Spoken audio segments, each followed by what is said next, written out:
Fã de político, eu sempre desconfio, acho que é mais psicológico do que político. Mas quem vota no Bolsonaro ficou triste. Não esperava, né? Não E ele esperava. teve duas versões. Ele negou primeiro. Eu tenho um compilado. Hoje eu fiz lá no Antagonista, Narrativas Antagonista, Sei. um compilado que 5 minutos só dele negando, um após o outro. Várias vezes. Mas é isso que eu não entendo. Ele já sabia. Já. E não sabia de quando saiu, ele já sabia de antes. Já. E será que a equipe dele não dizia assim, ó, se um dia sair, a gente vai por esse caminho? Não tinha um plano Ele de traiu a conteúdo? direita. É? O Flávio é o maior traidor da história da direita brasileira. E por quê? Porque ele já sabia que o celular do Vorcaro tinha sido levado pela PF quando ele lançou a candidatura dele.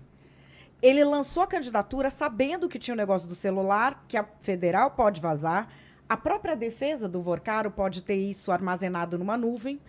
Ele sabia que tinha. Ele não deixou a direita ter uma candidatura competitiva com apoio do Jair Bolsonaro, lançou a dele sabendo e mentiu para todo mundo lá dentro. Putz, então é isso que tá pegando, então. Isso seria interessante ouvir o Kim como falando. tá repercutindo isso no Congresso, né? Como que tá repercutindo isso? Não, dentro da base bolsonarista, assim, ninguém tem coragem de falar publicamente, porque como o bolsonarismo é uma seita em que se você coloca o pezinho fora para qualquer crítica, mínima crítica que seja, você é destruído politicamente. Então, assim, em regra, os bolsonaristas, eles dependem 100% para se eleger, para ter relevância, do apoio ao Bolsonaro. E assim, todo bolsonarista que eu conheço tem críticas a fazer ao Bolsonaro. Alguns deles mais, outros menos. Mas nenhum deles faz publicamente, porque o bolsonarismo tem essa característica de seita, de destruir e de tratar como traidor qualquer um que tenha uma crítica pontual, qualquer um que tenha um mínimo de discordância. Inclusive, quando saiu o Partido Missão, um deputado bolsonarista veio falar para mim o seguinte: Kim, eu tô com inveja de vocês.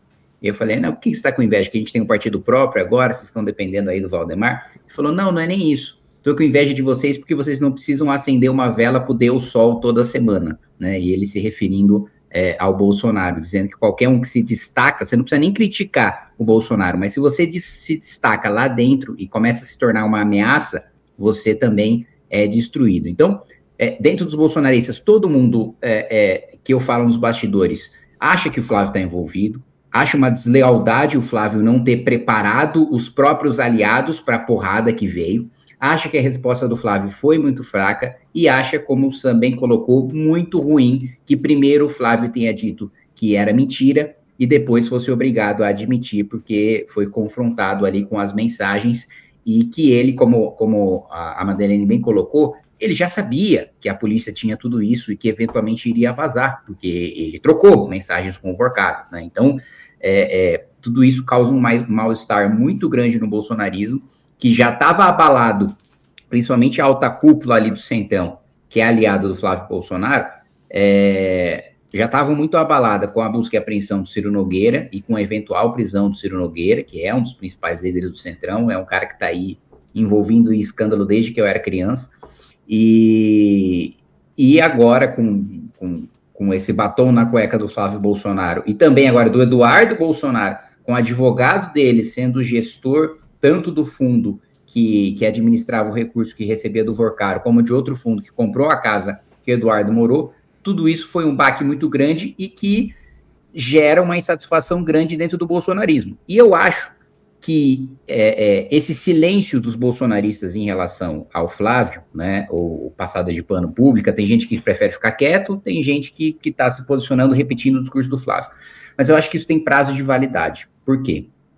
Quando o Bolsonaro morrer, não existe mais uma figura... Você está desejando a morte do Bolsonaro. Foi isso que eu entendi, né, Madá? Não. Quando o Bolsonaro morrer. Por que do nada você falou isso? Aproveita que você está aí com 2 jornalistas e peça aulas de interpretação, seu desgraçado. Só quis fazer um corte aqui, desculpa. Só quis fazer um corte.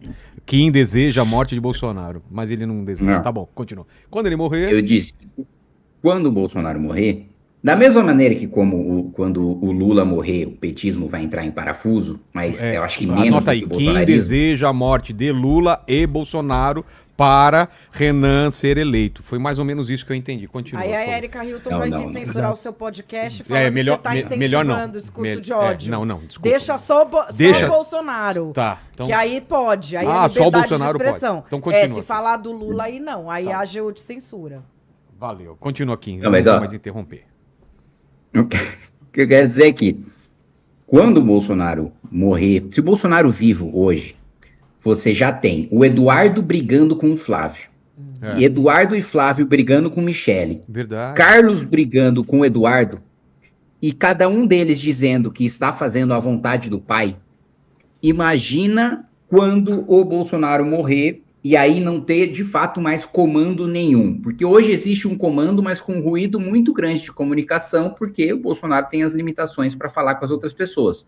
Quando ele morrer, todo mundo vai sair falando, olha, antes dele morrer, a Michele vai falar, ele falou para eu apoiar tal. O Flávio vai falar, não, ele falou para eu apoiar tal. O Eduardo falou para eu apoiar tal. O Carlos falou para eu apoiar tal. O Tarcísio, vou falar para apoiar tal. Então, assim, as críticas públicas, o Nicolas vai por outro caminho, que o Nicolas já está brigando com o Eduardo. Então, assim, eles vão começar a se matar brigando pelo espólio do bolsonarismo e não vai ter mais aquela figura com mão de ferro que obriga todo mundo a esconder suas críticas, porque o incriticável agora é o Flávio, porque ele tem a bênção do Jair.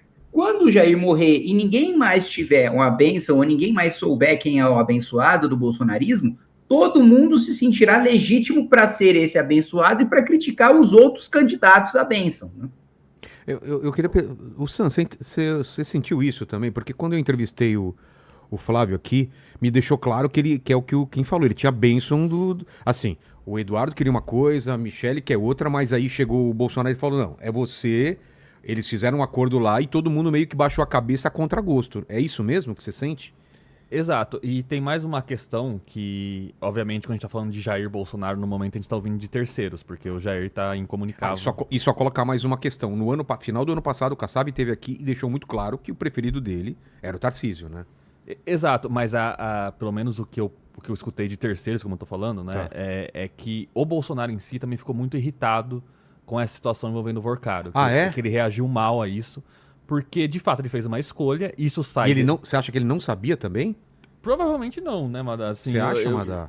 Tem aí um ruído de comunicação que a gente não tem como apurar no momento. A gente não tem como perguntar pra ele, né? E também tirar o celular do Bolsonaro. O que está acontecendo agora é uma mudança tecnológica. A família Bolsonaro continuou fazendo o que sempre fez a vida toda. E outros políticos também, de esquerda, de centro, Ciro Nogueira. Só que agora fica tudo registrado no celular.